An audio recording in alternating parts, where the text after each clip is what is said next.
he should pay the debt. So when his fellow servants saw what was done, they were very sorry. They had a feeling of humility. This ain't everybody, because everybody, some of the people was probably like, yeah, that's cool what you did to him.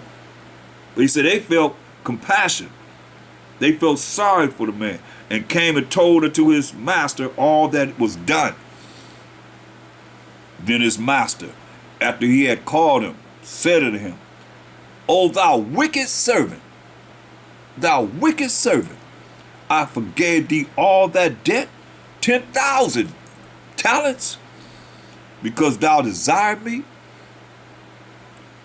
Should not thou have also have had compassion on thy fellow servant, even as I had pity on thee? Say, look, I gave you an example. I gave you an example of how to be. But you're going to go out and somebody owe you 100 pence, and I forgave you for 10,000 talents, and you're going to go out and choke somebody out and throw them in prison for 100 pence? Should not, verse 33, should not thou also have had compassion on thy fellow servant, even as I had pity on thee? And his master was wroth, and delivered him to the tormentors, till he should pay all that was due unto him. Understand this. Let you know you ain't getting away with nothing. You better humble yourself and get off of that pride. And being forward with the Most High hate. He don't love you, he hates you.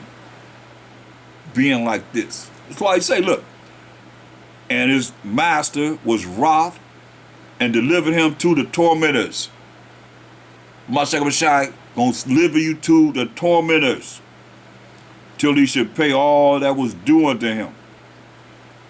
So likewise shall my heavenly Father do also unto you, if ye from your hearts, from your minds, forgive not every one his brother their trespasses. You sitting around holding grudges. You sitting around hating on your brother, who the Most High said, Jacob have I loved, in Romans 9:13, as it is written, Jacob have I loved. You hating on the ones that the Most High loved. Coming from where? As it is written in Malachi, first chapter, the first verse to the third verse. Jacob have I loved. You see? So he love us. And here you is not loving. And he will show love. That's love. Compassion. That's love. And what did he do? Turned around and went and found somebody that owed him right afterward and go choke him out for 100 pence. That's why I say deliver him to the tormentors. Tormentors. Tormentors, but till I feel he done been tormented enough to be able to pay what he owed.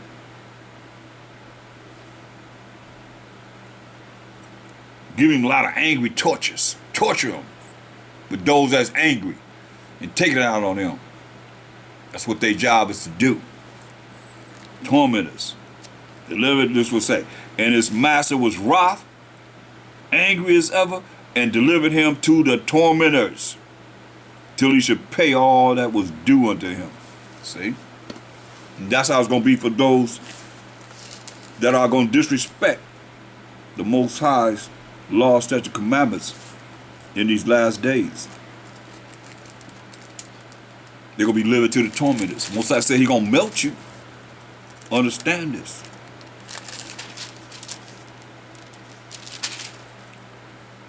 But some people now, they don't fear the Most High, so they figure he can't do it. He's not going to do that. You better understand and overstand.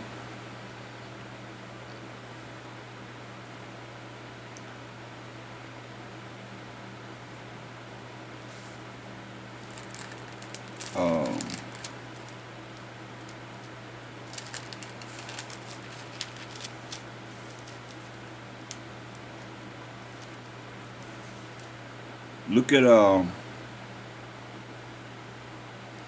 Matthew 19 and 16.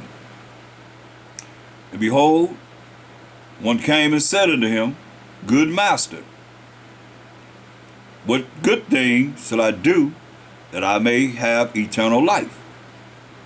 And he said unto him, Why callest thou me good? Well, that's what everybody say pretty much now. How you doing? I'm good. How you feeling? I'm good. What's going on? I'm good. You all right? I'm good. Right? You say, why calleth thou me good? There is none good but one, that is the Most High. See, anybody good but the Most High. He didn't even claim to be good. He didn't sin. But if thou wilt enter into life, you want an everlasting life, you want this kingdom of heaven that I'm going to bring on this earth, keep the commandments. Read that to your preacher. You want to enter into everlasting life, keep the commandments. That's what he said. But if thou wilt enter into life, you want to receive everlasting life, keep the commandments. That's why, look, go back to it. We can't go over this enough. Matthew 5:19. For you preachers out there that are saying we not under the law, it said, whosoever therefore shall break one of these least commandments and shall teach men so, he shall be called the least in the kingdom of heaven. You hear that? The least commandment. And shall teach men so. Just to say we not under the law, we ain't under the commandments of the Most High. You making people be the least in the kingdom of heaven. All of you that say that and follow that lie. Because he said, whosoever therefore shall break one of these least commandments and shall teach men so, he shall be called the least in the kingdom of heaven. So now you got to tell me that Mashiach Shai did not deal with Genesis to Deuteronomy. Answer that question. That's what the laws are. The Most High did not allow Mashiach Yahushua when he came on the earth to deal with Genesis to Deuteronomy. He said we ain't under the law. Did he sin? Sin is a transgression of the law. 1 John 3:4. So Mashiach Yahushua didn't deal with Genesis to Deuteronomy. He's trying to tell me. He didn't deal with the law. Because of the commandments. Commandments, laws, same thing. Because a lot of y'all look at law and you have a problem with it. So, look at Romans 7. Hold that. Get Romans 7 and 12. Romans 7 and 12.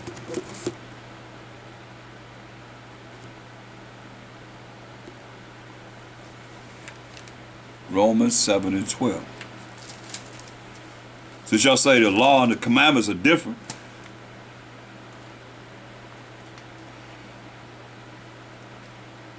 wherefore the law is holy, and the commandment holy, and just and good. That's what's good. The Most High is good, and the commandments are good. The law is good, right? So, Proverbs 3 and 1. See, y'all done went too long deceiving the people, the leaders. You've been too long deceiving the people. It's time that you come out of darkness, the gross darkness that you allow the enemy to put you in, and allow you to put the people that's listening to you in, that you're speaking these lies, traditions of men, and not the traditions of the Most High in our culture. That what we say, look, Proverbs 3 and 1, my son, forget not my law,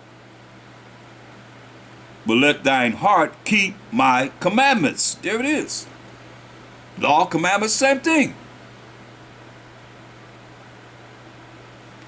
For length of days and long life and peace shall they add to thee. See? So, going back to Matthew 19.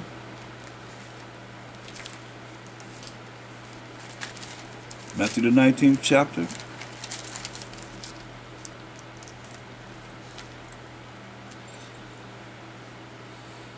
Verse 17. And he said unto him, why callest thou me good? There was none good but one, that is the Most High. But if thou wilt enter into life, keep the commandments, right? Go back to Matthew 5 and 19. Whosoever therefore shall break one of these least commandments, since you want to enter into everlasting life, keep the commandments, he said. But if you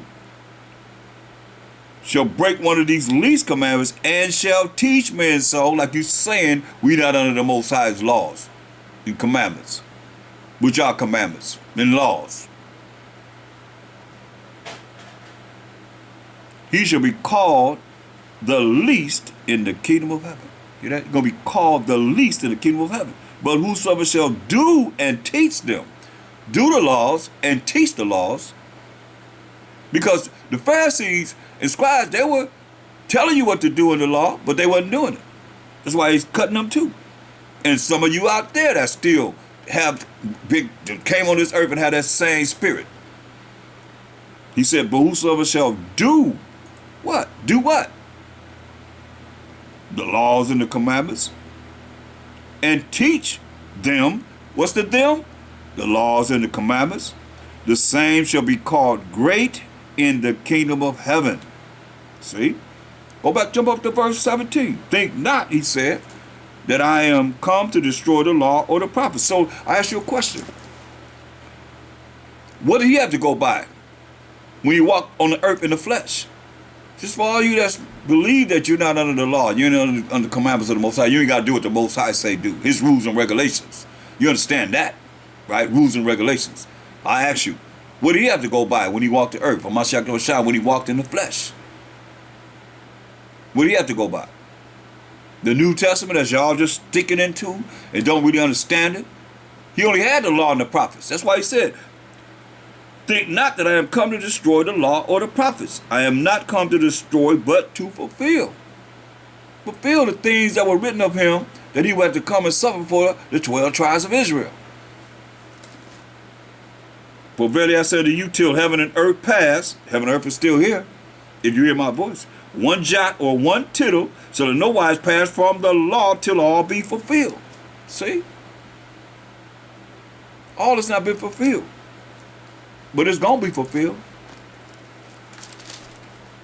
Believe that. So going back to Matthew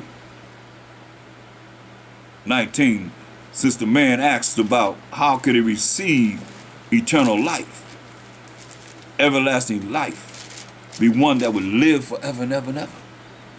And the Mashiach Shai know, he know the spirit in the man, he know the man. So listen to what he said. Verse 17. Matthew 19:17. And he said unto him, why callest thou me good? There is none good but one, that is the Most High. But if thou wilt enter into life, keep the commandments. See, you want to enter into everlasting life? Keep the commandments. Keep the commandments. It says, he said unto him, which? Mashiach Shai said, because this is 613 laws. Moral laws, civil laws, dietary laws, ceremonial laws. And he gave us a fifth set of laws, sacrificial laws. But we know that Mashiach Shai was the ultimate sacrifice. So at this time, they're still sacrificing. When he was in the earth, in the flesh. Say, thou shalt do no murder. Thou shalt not commit adultery. Thou shalt not steal. Thou shalt not bear false witness against thy neighbor. Honor thy father and thy mother, and thou shalt love thy neighbor as thyself. All that's dealing with loving the Most High. Loving thy neighbor as thyself, because the other part of the law is love the Most High with all thy heart, mind, and soul and strength, and love thy neighbor as thyself. It's based upon those two principles: how we love the Most High and doing what he say do, his rules and regulations, and how we love each other and doing what he say do, and loving thy neighbor as thyself. So you start with yourself, loving yourself, you can love someone else. The young man said unto him, all these things have I kept from my youth up. What lack I yet? So I've kept all this from my youth up. What am I lacking? Mashiach Shai said unto him, if thou wilt be perfect, you want to be perfect, go and sell that thou have. Go and sell what you have and give to the poor. This is how we work. That's how the essay start. Say, go and sell all you have and give to the poor, and thou shalt have treasure in heaven, and come and follow me. But when the young man heard that saying, and he knew the spirit of the man, he went away sorrowful. He went away sorrowful, for he had great possessions. So can't do that. He had great possessions. Then Mashiach Shai then said Mashiach Shai unto his disciples, verily I say to you, truly I say to you, that a rich man shall hardly enter into the kingdom of heaven. Hear that? And again I say to you, it is easier for a camel to go through the eye of a needle, a camel going into a small archway in Israel, that a camel probably wouldn't want to go through, because he's afraid that his hump that's on his back might get stuck between the flat part of his stomach to his hump. It's a small archway in Israel. That's the eye of a needle. Than a rich man to go into the kingdom of heaven. Kingdom of the Most High. See? He said that's how hard it is. When the disciples heard it, they were exceeding amazed, saying, who then can be saved? But Mashiach Yahushua beheld them. Say, who is that can be saved? Hearing that saying. And said unto them, with men this is impossible, but with the Most High all things are possible. You hear that? With the Most High all things are possible. So this is what we're looking at in having faith in the Most High, to know that with him all things are possible without a shadow of a doubt. And that's what we got to believe in. The Most High power of Abraham, Isaac, and Jacob being the forefather of the 12 tribes of Israel. He's not going to lead us any way but the right way. We could choose how we want to choose. Yeah, you got a choice to choose life or death. But he tell you, if you choose the right way, you'll be all right. You choose the wrong way, then you got to deal with it. You're going to have to deal with it. That's real. As real could be, y'all. Let's continue. Because he's talking about the kingdom of heaven a lot. That's why I'm going over it. I can't get past verse 1.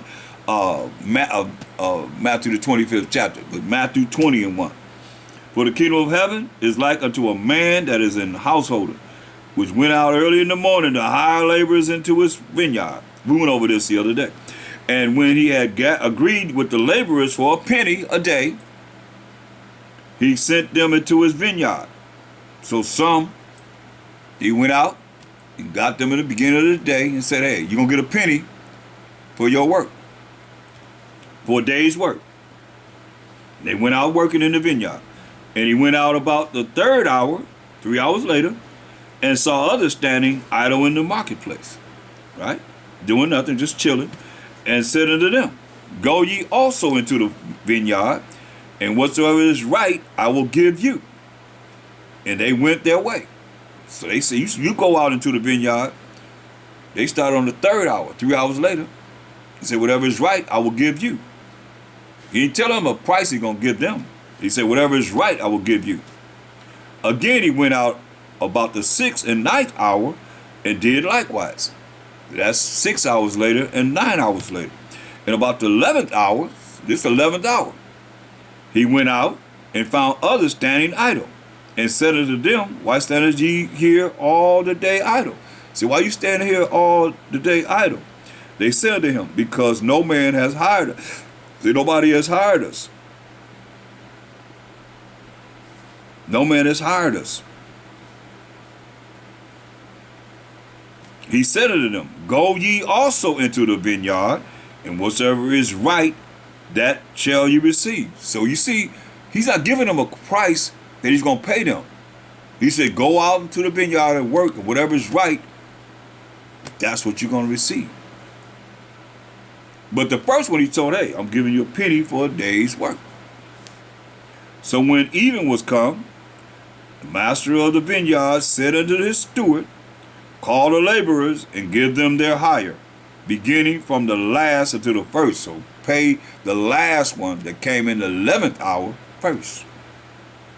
And the first one that was promised what? A penny for his work a day, last. So he's still working. And when they came that were hired about the 11th hour, they received every man a penny, right? They received a penny. But when the first came, they supposed that they should have received more, and they likewise received every man a penny. A penny. Isn't that what they asked for? Isn't what they say they would work for?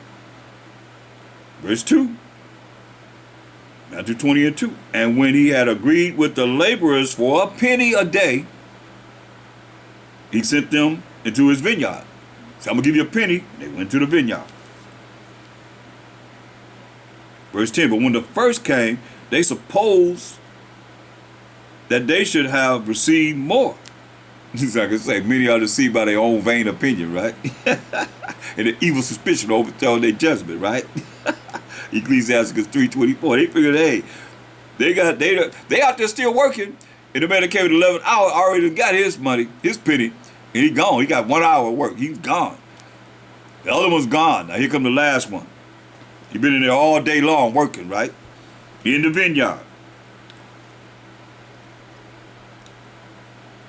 Verse 10, but when the first came, they supposed that they should have received more. And they likewise received every man a penny, every man a penny. Been working all day long, but they got that same penny that they said he's going to pay them. They agreed to that. And the other ones, he just said, I'll give you whatever is, whatever I'm, going to give you. Whatever is right, And when he had received it, they murmured against the good man of the house. See, they start complaining, saying, these last had wrought but 1 hour, and thou hast made them equal unto us, which have borne or carried the burden and heat all the day. We've been out here working all time, all this time, all these years. As you looking at it, brothers and sisters that's been in the truth, we just deal with men that's been working in the vineyard, which are the children working to bring the children of Israel back to their nationality, back to the Most High first and foremost, back to Mashiach Yahushua, back to their nationality, working all these years and years, and they really feel in their spirit that they're more important than someone that's coming in today or have come in, long time after them. Even with myself, I look at people coming in now, they're sharp. You say, listen what he say. So you got to work on being a certain way so you fit into this category, even though you've been in this vineyard a long time. You can't look down on somebody because they just coming in thinking that, oh, you more than them. Better think again. Listen, this is what he's giving us analysis of. They saying, these last have wrought but 1 hour. They just came in the last hour. Before the end of time, you can look at this too, before the judgment. They only been working a little while. 1 hour. And thou hast made them equal unto us. See? You think you better than somebody. Because you said they only did a little work. They only came in a little while. They ain't nothing but a trooper. They ain't nothing but a member. And you make them equal to me. And I've been in this over 30 years, 40 years, 50 years, whatever, it don't matter. 20 years, 10 years. They coming in that last hour. Keep that in mind. Verse 12 saying, these last have wrought but 1 hour. They ain't been doing but 1 hour of work. And thou hast made them equal unto us, which have borne the burden of heat of the day. Been out here working in this heat, this hot sun all day long. And they get the same money that I get? Nah. Same benefits that I get? But he answered one of them and said, friend, I do thee no wrong. Didst not thou agree with me for a penny? Verse 2. Matthew 20:2. And when he had agreed with the laborers for a penny a day, he sent them into his vineyard. They agreed for a penny. Verse 14. Take that thine is and go thy way. I will give unto this last even as unto thee. Is it not lawful for me to do what I will with mine own? Is thine eye evil because I am good? Many are deceived by their own vain opinion, worthless opinion. And an evil, there it is. That evil to come in, that evil is overthrown their judgment. See? Fits right with it. Is it not lawful for me to do what I will with mine own? Can I do what I want to do with my money? And how I want to tell people they can work this long or that period of time? Is thine eye evil because I am good? Is your eye evil because I've done a good work? So the last shall be first. You know? The last shall be first, and the first last. For many are called, but few are chosen.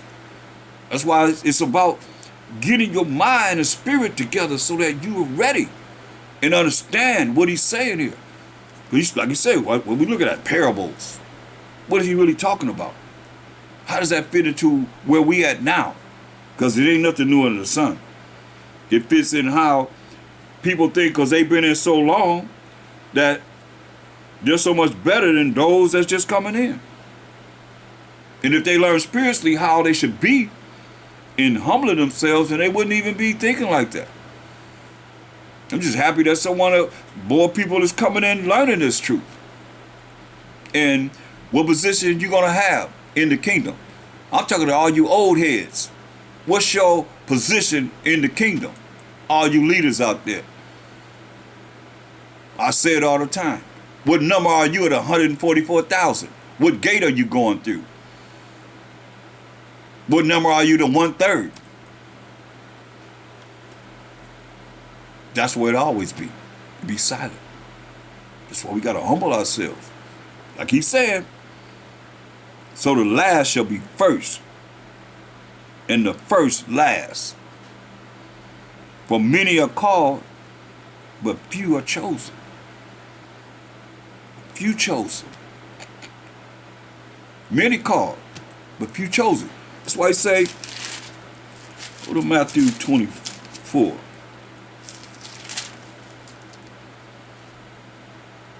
And 13. But he that shall endure unto the end, the same shall be saved. So you got to endure until the end to be saved.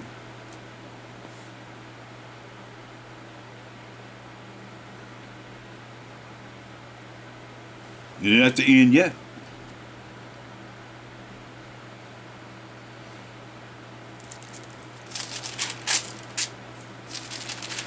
Let's go to Matthew 22. You notice he spent a lot of time talking about what? The kingdom of heaven. Matthew 22.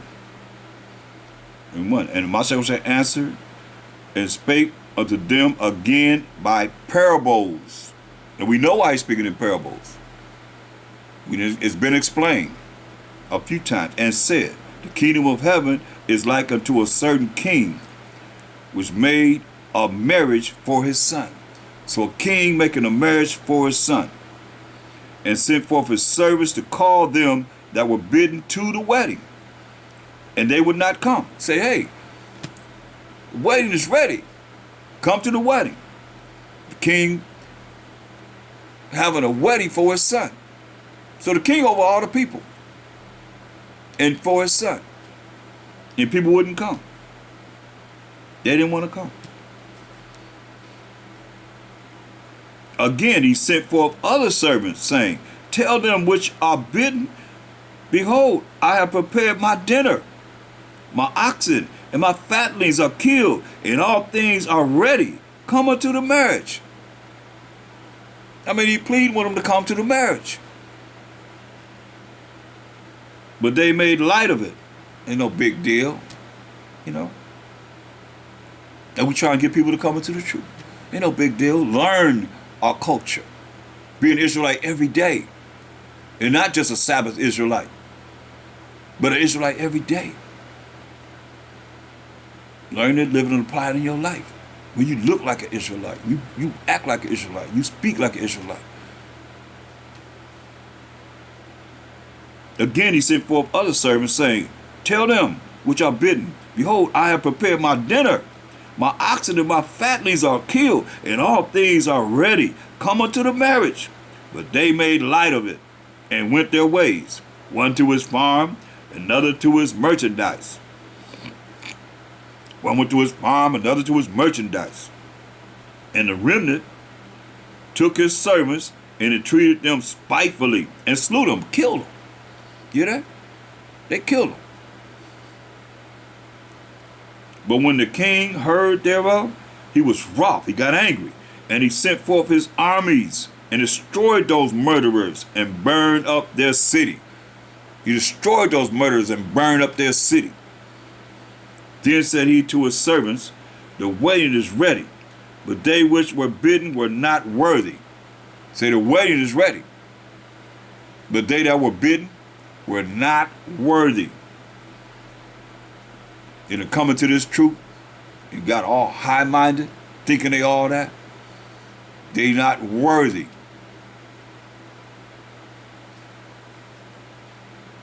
Verse 9, go ye therefore into the highways, and as many as ye shall find, bid to the marriage. Go to the highways and bid them to come to the marriage. Tell them it's ready. Everything is ready. So those servants went out into the highways and gathered together all, as many as they found, both bad and good. Hear that? Both bad and good. And the wedding was furnished with guests. So you got bad people and good people in there. And when the king came in to see the guests, he saw there a man which had not on a wedding garment. He didn't have the proper clothing on. And he said unto him, friend, how camest thou in hither not having a wedding garment? And he was speechless. He didn't know what to say. He didn't know what to think. How you gonna come in here without a wedding garment? And he was speechless. He didn't know what to say. No different than, hey, when he say he gonna come and get those in strange apparel, you'll get them too.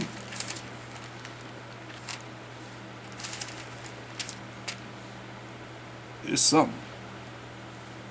When you think about it, and people take light of it, you say, how you gonna come to the wedding in strange apparel? Strange apparel. You ain't looking right. You don't have a wedding garment on. What's up with you? What would make you think you could come in here and look like that? Look at Zephaniah, the first chapter, verse 8. And it shall come to pass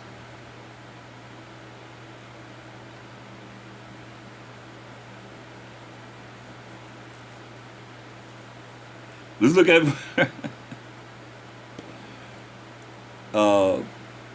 verse 7. Zephaniah 1 and 7. Behold, hold thy peace at the presence of the Most High power, for the day of the Most High is at hand. For the Most High hath prepared a sacrifice. He hath bid his guests. It's the same thing that Abashai Bashai is telling us, right? He hath bid his guests. He prepared a sacrifice. He has bid the brothers and sisters to come to the wedding, right? It's already prepared. He said, and it shall come to pass in the day of the Most High sacrifice that I will punish the princes and the king's children and all such as are clothed in strange apparel. He's going to destroy those in strange apparel. Because we have a dress code as Israelites. He's saying going to destroy those in strange apparel. That's why he said, Matthew 22 and 12. Wait a minute, verse 11. And when the king came in to see the guests, he saw there a man which had not on a wedding garment. See, he didn't have on a wedding garment. Everybody else have on a wedding garment. But this man came in without a wedding garment. It's very important, physically and spiritually. Understanding how you should be. Because he gave us a dress code that he told us to follow. It is not no three-piece suit.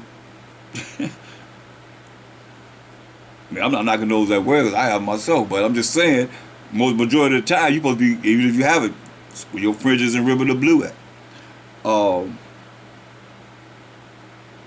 got to know these things. You don't be caught off.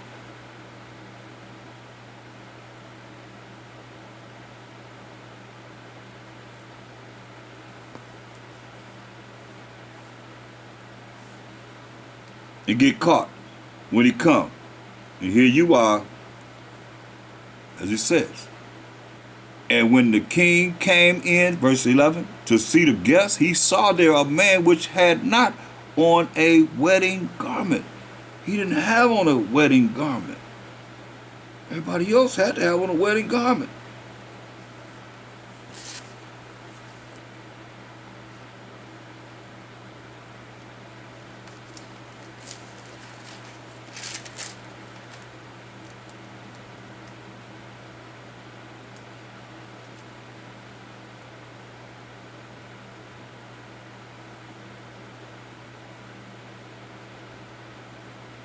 And this way we carry ourselves beyond just the way we look. Because he told us, bear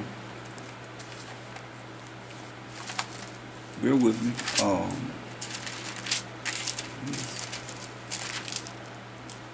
52:1, Isaiah 52:1.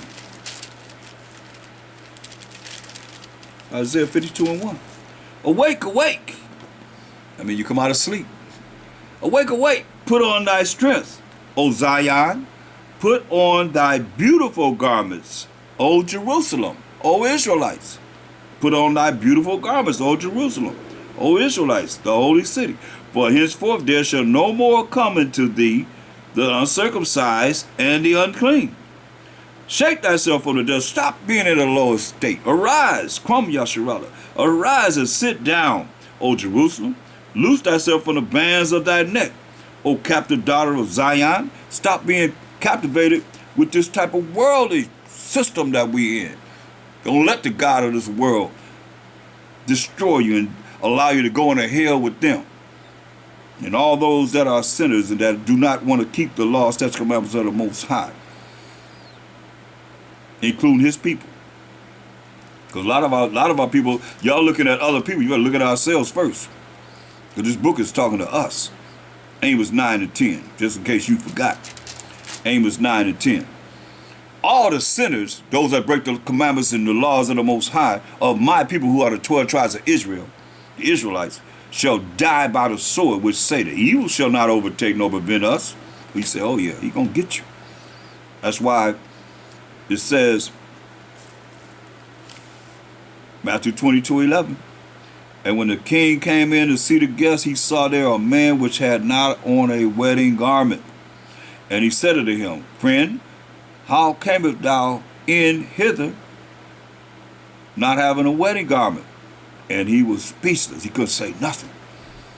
Then said the king to the servants, Bind him hand and foot, and take him away, and cast him into outer darkness. Cast him into outer darkness. There shall be weeping and gnashing of teeth, for many are called, but few are chosen. You hear that? He called many, but he said few are chosen, because they're going to come with an excuse. Just try and, justify what it is that they're doing when this not hard. This not a hard thing to do. If you really look at yourself and coming back to your culture and doing what you're supposed to do, keeping the law, statutes, commandments of the Most High, and not being exposed as being naked or having the wrong garment on, the wrong mindset of the world, being worldly and not following the Most High's rules and regulations. Let's see. Because some of you probably fit into this. Matthew 23.